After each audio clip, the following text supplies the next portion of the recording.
എല്ലാവർക്കും നമസ്കാരം. ഇന്ന് ഞാൻ നിങ്ങളുടെ മുന്നിൽ വന്നിരിക്കുന്നത് ഒരു ബ്യൂട്ടിഫുൾ ബുക്കിനെ കുറിച്ച് കുറച്ച് കാര്യങ്ങൾ നിങ്ങളുമായി ഷെയർ ചെയ്യാൻ വേണ്ടിയാണ്.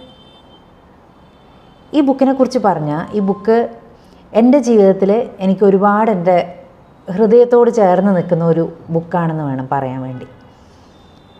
എല്ലാവരെയും പോലെ എല്ലാവർക്കും ലൈഫിൽ ഉണ്ടാവുന്നത് പോലെ അപ്സ് ആൻഡ് ഡൗൺസിലൂടെ നമ്മൾ പോകുന്ന സമയത്ത് ഞാൻ ഭയങ്കര ഡൗണായി പൊട്ടിപ്പാളീസായി ഇനി മുന്നോട്ട് എന്ത് ചെയ്യണം എങ്ങനെ പോകണം എന്നറിയാണ്ട് സ്റ്റക്കായി നിന്ന സമയത്ത് എൻ്റെ കയ്യിലേക്ക് എൻ്റെ ഇളയച്ചൻ ഒരു ഗിഫ്റ്റായി കൊണ്ട് തന്നൊരു ബുക്കാണിത്.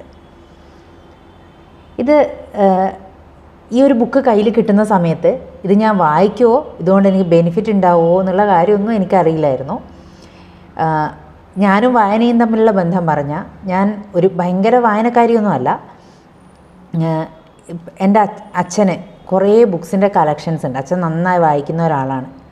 അപ്പോൾ അച്ഛൻ്റെ കയ്യിലുണ്ടായിരുന്ന കുറേ പുസ്തകങ്ങൾ അതിൽ ചിലപ്പം കവർ പേജുകൾ കണ്ടാൽ അല്ലെങ്കിൽ അതിലെ കണ്ടൻറ്റുകൾ കണ്ടാൽ ചിലപ്പം ഞാനത് വീട്ടിൽ വായിച്ചു നോക്കാറുണ്ട് വീട്ടിലിരുന്ന്.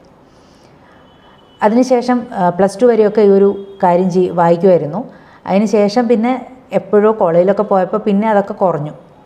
പിന്നെ ഞാൻ വീണ്ടും കുറച്ചെങ്കിലും വായനയിലോട്ട് വന്നത് ഈ ഒരു ബുക്ക് എൻ്റെ കയ്യിൽ കിട്ടിയ ശേഷമാണ്. ഇനി ഞാൻ ഈ ബുക്കിൻ്റെ പ്രത്യേകത എന്താണ് ഞാൻ നിങ്ങളോട് പറയാം.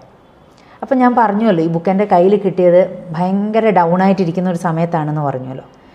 ഈ ബുക്ക് സ്നേഹത്തോടെ എനിക്ക് കൊണ്ടു തന്നപ്പോൾ ഞാൻ വിചാരിച്ചു വെറുതെ ഒന്ന് മറിച്ചു നോക്കാം എന്ന് വിചാരിച്ച് ഇങ്ങനെ മറിച്ച് നോക്കിയപ്പോൾ 8 ചാപ്റ്റേഴ്സാണ് അതിലുള്ളത്.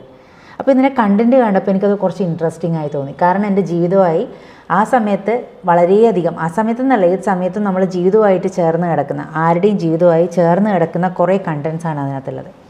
പലപ്പോഴും നമ്മൾക്ക് ജീവിതത്തിൽ ഫീൽ ചെയ്യുന്ന കാര്യങ്ങളാണ് നമുക്ക് നമ്മളെ തന്നെ വിശ്വാസമില്ലായ്മ, അല്ലെങ്കിൽ ഇനി പല എക്സ്ക്യൂസസുകൾ പറഞ്ഞുകൊണ്ട് പല കാര്യങ്ങളെയും നാളത്തേക്ക് മാറ്റി വെക്കുന്ന അവസ്ഥ, അല്ലെങ്കിൽ നമുക്ക് എങ്ങനെ മുന്നോട്ട് വരണമെന്ന് അറിയാൻ പറ്റാത്ത അവസ്ഥ. ഇങ്ങനെയൊക്കെയുള്ള അവസ്ഥയിൽ ഉള്ള സമയത്താണല്ലോ എനിക്കത് കിട്ടുന്നത്. അപ്പോൾ അതിൽ കണ്ടൻറ്റ് വളരെ ഇൻട്രസ്റ്റിംഗ് ആയി തോന്നി.